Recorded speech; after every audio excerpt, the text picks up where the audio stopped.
Hi, I'm Christina, and this is the start of a new weekly reading vlog. So it's Tuesday now and it's 5 p.m, so I finished work for the day and I've just been upstairs to look at my bookshelves to decide what I want to read in October. So these are the books that I've picked out to read in the month of October. So I'm going to plan out what I want to say and then film my October TBR. But the first book that I'm planning to read is going to be this one, The Butterfly Garden by Hutchison. And I've been really looking forward to reading this one for a couple of months now. So I bought it a couple of months ago and I saw it on Jessie May's channel. So I'll link her channel down below because she's great and you should definitely go and check her out if you don't already watch her. And I bought it knowing that I was going to keep it until October because it just sounds perfect for Halloween.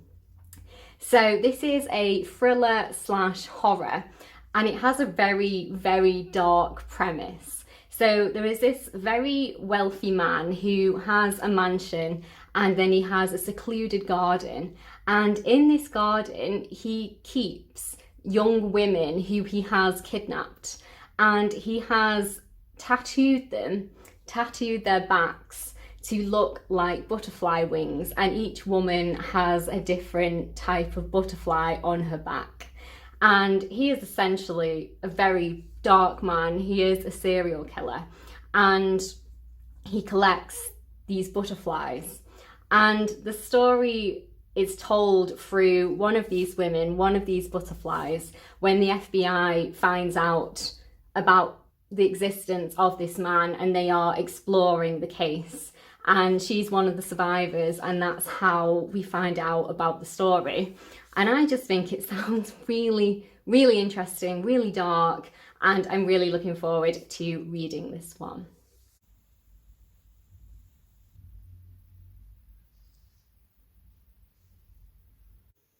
So it's Bake Off tonight and we've got chocolate cake and double cream. Hi, it is Thursday lunchtime now and I thought I'd give you a quick update on the Butterfly Garden. So I am really, really enjoying this. I think it's an absolutely brilliant book.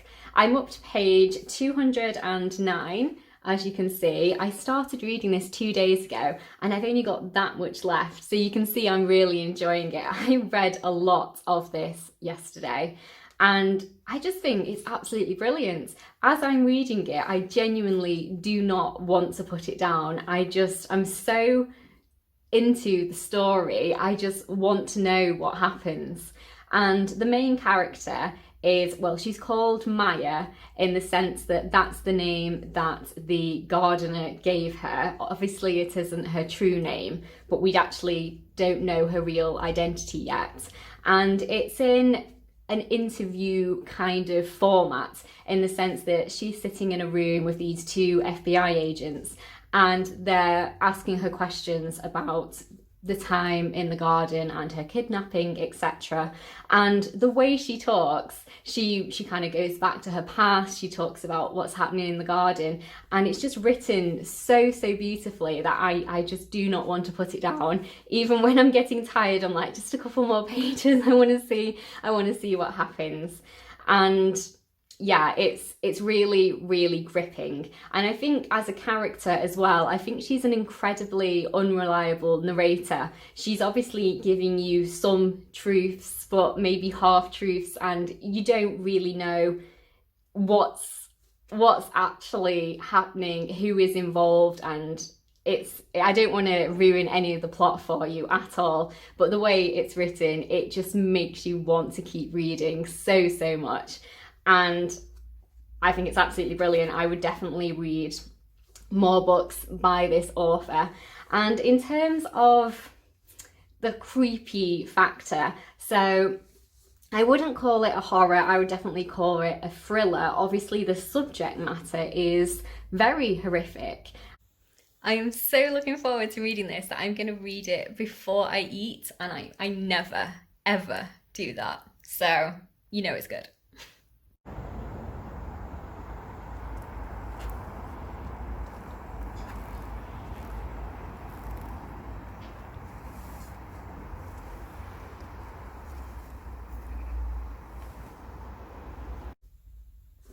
Hi, so I have finished the butterfly garden and I really, really enjoyed it. But I will say that there was one thing in the end that I was like, oh, so it was going to be a 5 star, and I do not give 5 stars out easily, but I dropped it down to a 4 star purely for one thing that happened at the end. But it's still an absolutely brilliant book. It's a really, really well written thriller, and I just think it's absolutely brilliant. I thought it was so, so good. So I would absolutely recommend you read this one, and it is perfect for Halloween because it is creepy. It has, I mean, a man kidnapping women and tattooing them and calling them his butterflies. That's just the definition of creepy, isn't it? So definitely recommend this. Really, really good. Now, I'm not 100% sure which one to read next, but I'm thinking that I'm going to read The Chalk Man. Not sure why, just kind of fancy reading this one next. So let's see how it goes. I'm not going to read it straight away. I think I'm going to go for a walk first. It is so cold. I'm wearing 2 jumpers for the first time this year. So I'm going to go outside. But it's really sunny, so it's kind of like fooling you a little bit. And I think it's gonna rain. It's so dark outside. So I'm gonna have to put a waterproof coat on, and hopefully I won't get like absolutely soaked, which I did a couple of days ago when I went for a walk. It absolutely threw it down. I was just absolutely drenched. So yes, the next book I'm planning to read, might start it this evening, The Chalk Man, or I might have a complete night off from reading, because you know when you've read a book that's really, really good and you kind of just want to sit with it for a while in your head. You don't want to start reading anything new. You just want to kind of digest, you know, if it was really good, you just kind of want to digest the book and just kind of think about it for a little while. And does anyone else do that? Maybe that's really weird. Maybe that's just me.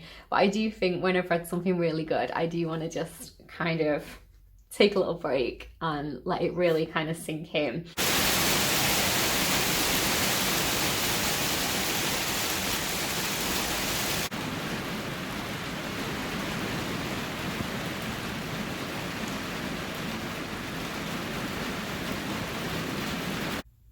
Hi, so it is Saturday morning now. Well, it's late morning, it's 11:30, and I thought I'd do a quick check-in on The Chalk Man. So I haven't read that much actually. I've only read, 50 pages. So I've read what's here. And honestly, I was shocked by how dark this is. So the very first couple of pages are the prologue, and I read it and then I was like, hang on, did I just read that correctly? And I had to go back and read it again because I was like, what did I just read? Did I actually read that? So I thought I would read the prologue to you. It's only 1.5 pages, but just kind of gives the tone of the book, and it is, I think, creepy, so it is going to be perfect for Halloween. So I hope you don't mind a little bit of a story time. So the girl's head rested on a small pile of orange and brown leaves. Her almond eyes stared up at the canopy of sycamore, beech and oak, but they didn't see the tentative fingers of sunlight that poked through the branches and sprinkled the woodland floor with gold. They didn't blink as shiny black beetles scurried over their pupils. They didn't see anything anymore except darkness. A short distance away, a pale hand stretched out from its own small shroud of leaves, as if searching for help or reassurance that it was not alone. None was to be found. The rest of her body lay out of reach, hidden in other secluded spots around the woods. Close by, a twig snapped, loud as a firecracker in the stillness, and a flurry of birds exploded out of the undergrowth. Someone approached. They knelt down beside the unseeing girl. Their hands gently caressed her hair and stroked her cold cheek, fingers trembling with anticipation. Then they lifted up her head, dusted off a few leaves that clung to the ragged edges of her neck, and placed it carefully in a bag, where it nestled among a few broken stubs of chalk. After a moment's consideration, they reached in and closed her eyes. Then they zipped the bag shut, stood up, and carried it away.